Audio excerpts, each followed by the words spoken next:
Okay, I guess it's time. So, welcome to, this is our third talk of this year of the season. This program called This Old House is presented in conjunction with the Historical Society and the Whatcom County Library, Point Roberts Library. So, together, we're doing this program. And this week, we spoke the first week about this building. Last week, Valerie Remedios spoke about her old family home in Boundary Bay. And this time, we're going to talk about one of the few foreigners, if you want to say, who lived here. He was a Chinese laborer, and one of the few that was able to become a resident of Whatcom County. He lived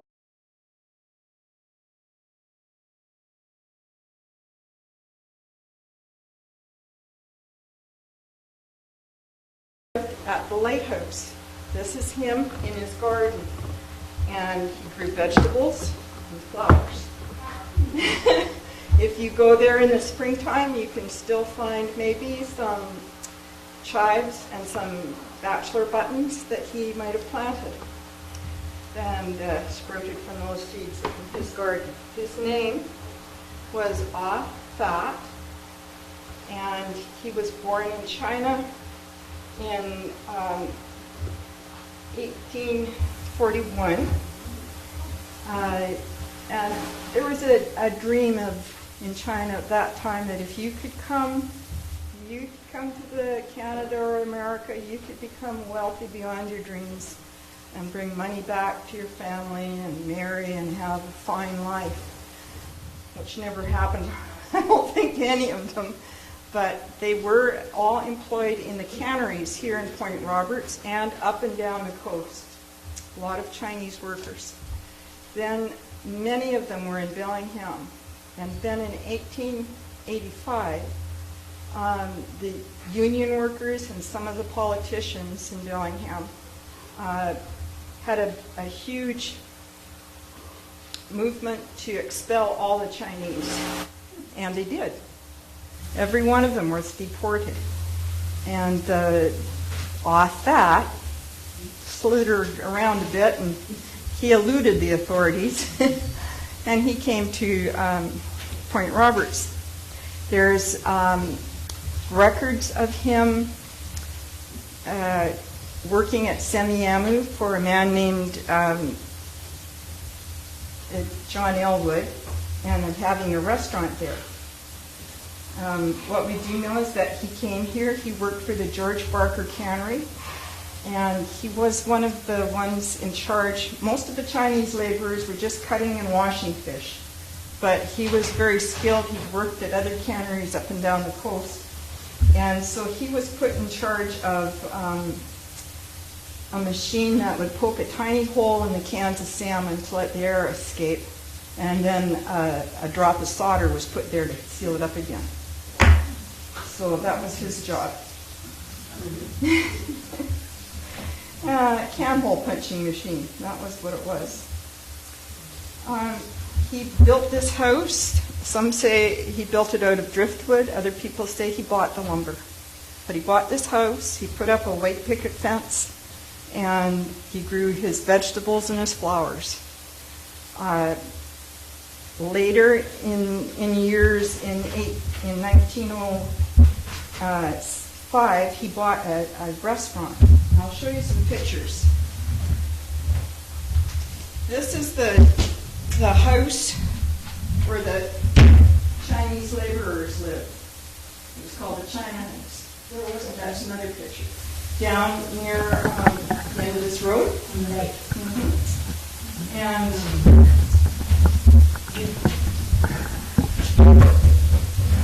this is what that was like. That's their bunk.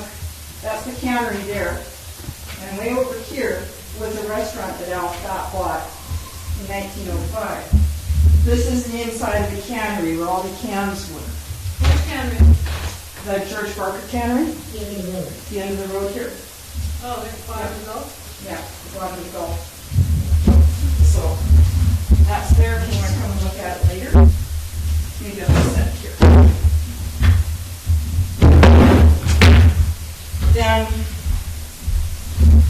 road kind of looked like this.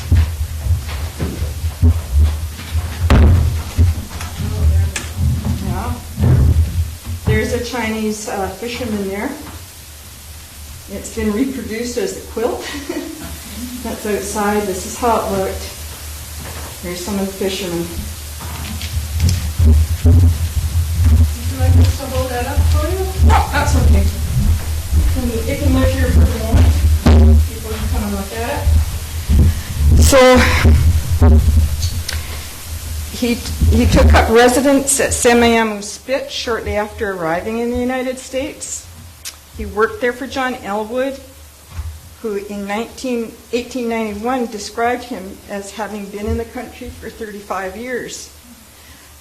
He was well respected, made a lot of people, maybe not friends, but people respected him.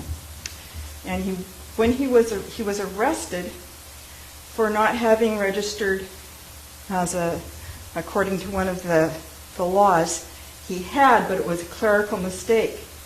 And the very hour, the very day he was to be deported, they got a telegram stating that yes, he did have a certificate of having registered and he would stay. But that was at least 10 of his white neighbors testified in affidavits to keep him here, and that the fact that he had lived here for at least 30 years. So he also became Western in his style. He cut off his queue, which was very traditional for all the Chinese workers. He dressed in Western clothes and he spoke English. So he tried to adapt and fit in as well as he could. And he is said to have, well, in his much later years, I'm sorry if I'm sort of jumping around here, there's so many people have written about him. Margaret Williams and Jeff MacDonald, Michael Tan, who you might know. They've all done research on him and written little articles about his life here. And they all have different times and laws and interpretations, although they say they used all the same information. So I've been trying to piece this together. But if you flash forward, in 1906, he owned this restaurant. He got into drinking with a friend, or one of the guests. They got into a horrible argument, which resulted in that guy beating him to a pulp and leaving him for dead. And the next day, the sheriff came to find the body, and there was Fat feeding his chickens. So he was okay. But he did die in 1915, and he is buried in Dillingham. What age? Well, he was born in 1841, and I'm no good at years and math. Okay. So, but 75. There you go. In 1914, the Gudbranson family moved to Point Roberts, and they moved right next door to where Fat had his home. And this is a story told by Carl, who wrote this book. He was just a little boy, about 9 or 10 years old, and he was quite taken by this very reclusive neighbor of theirs. He had a big fence around his place by that time, and every time Carl took a little peek inside a knot hole or pushed it open, the next day Fat would have taken a can of a salmon can and nailed it across the hole. So he didn't have much good times spying, but he would go up and down the beach, and he saw that Fat was collecting bark from the tides for his fireplace, for his wood stove. And he pretended that the tide had washed up this bark, and he collected bark and left it there for Fat to pick. And they'd pass each other on the beach. Fat would never acknowledge him, but he noticed him nonetheless. One day, the ebb tide brought in bamboo sticks, tons of bamboo sticks, and he noticed that Fat had picked them all up.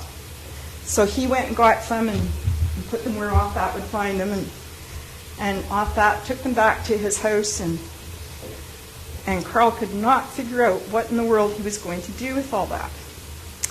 But one day, it was all solved for him, and I'll read what he wrote. Every day after work, I was at the front gate, hoping Charlie, he called himself Charlie Chinaman, so that Westerners would be able to remember his name. I hoped Charlie would see me. But one day, he came around, and he had built this beautiful kite. He saw him pulling this thing that was practically as big as the man himself.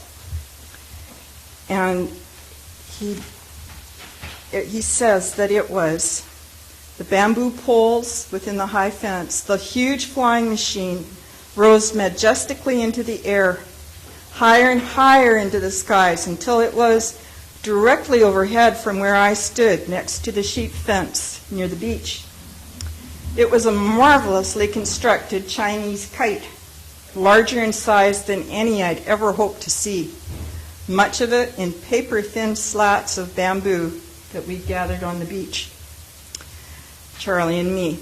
I never budged from my spot at the sheep fence until Charlie had reined in his masterpiece, rolled up the twine, and ambled on past Tincom's Beach sheep barn, then inside the green gate and home.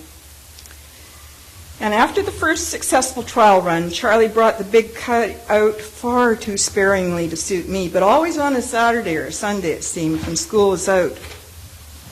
It seemed each time he sent it aloft, something new had been added, something that made musical tones, no doubt from the shaved bamboo pieces and the force of the wind, clackers along its tail, keeping time with the high gusts of the wind. And then one day, Mama noticed that neither of us had been out for some time, and she said, "Did you know that it's a perfect day for flying a kite? And Charlie hasn't had his kite out in the air once." So, on a Saturday in a brisk wind, I was careful to let the old man see me leaving, and as well as making sure he saw me coming back home. And sure enough, he was coming around the Tincom's barn in a matter of minutes, and moments later, I was at my regular place at the sheep fence. But one day in the fall, he took it out on a blustery, blustery day.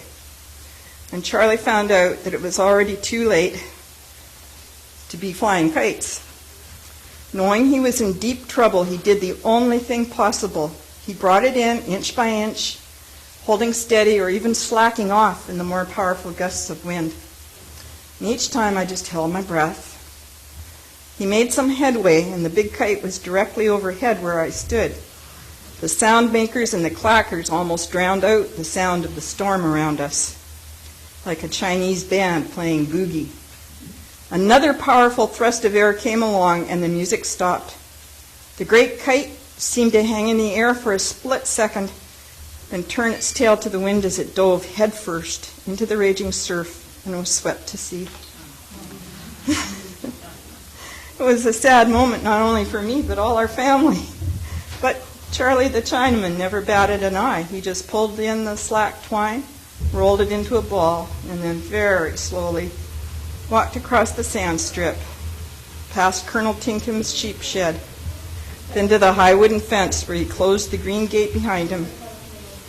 And that was the end of that.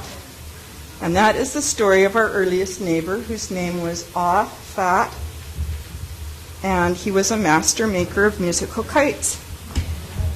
It says that Ah Fat's name,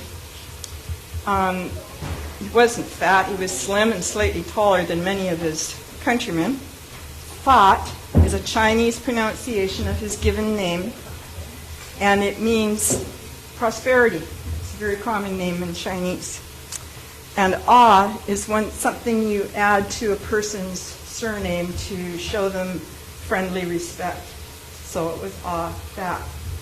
And or Chinaman, which was how many Chinese were addressed by Westerners during the time. And so, are there any questions about the there's a long history of how the Chinese laborers in Point Roberts came and lived. They came in by the 1910s by scows, and they stayed for the summer long enough to earn some money. They weren't paid until the day they were back on that scow going home to China. And they considered it good pay for what they had done. But not many of them stayed, especially many had stayed up to the time of the expulsion from Whatcom County. And I think at that time there was also an expulsion from Seattle. Olympia and Port Townsend were two towns that did not expel the Chinese. So, What year did Whatcom County expel the Chinese? 1885. There were union workers, and they had a huge, the newspaper at the time got quite worked up about it, and they had a huge parade. They had fireworks to celebrate the complete expulsion of all the Chinese. So, that was, anyway, if you go down there today, you may find some flowers left over from what Othap planted. Bachelor buttons, poppies, chives. So he was a bachelor? He was a bachelor. He never married. When all the people who came to Point Roberts at that time were squatting on the land, so to speak. And when the government finally decided to award the squatters rights to the property, he said he didn't want his because he wasn't married and he had no family to leave it to. Yeah. And more specifically, where was his dwelling? That's kind of a mystery to me. But when you look at this map here, here's the Point Roberts Lighthouse. Yes. And his house is right in the middle. Okay. Where was he buried? He was buried in a cemetery in Bellingham. I don't know which one. But he was one of the only Chinese immigrants to be able to stay in Whatcom County. There might have been one other guy. Yeah. And he had a good way of cooking chicken. He was once the cook for the Chinese laborers, and he'd go up to Paul Thorstenson's and ask his son for chickens, buy the chickens from him. And that son, Arnie Thorstenson, would go down and chat with him and hope for a nice chicken dinner because he liked the way the guy cooked it. Anyway, if you go down there, you'll see this, maybe, in your head. I have a question. How did the Chinese come to the U.S.? I guess by boat, or where did they actually land? I think they landed in Bellingham in Seattle, and there were also canneries at the mouth of the Columbia River in Oregon. Yeah, because a lot of people from Europe had to go to Ellis Island to register and come to America. Do they have the equivalent of Ellis Island here on the West Coast?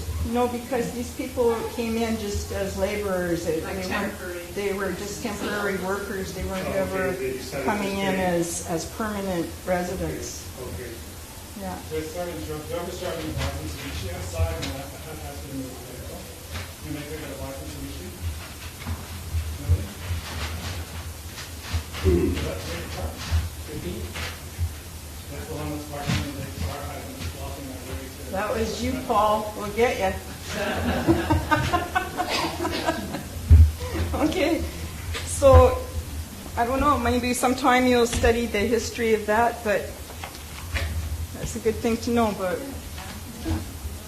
And next time, I'm not sure what we're talking about.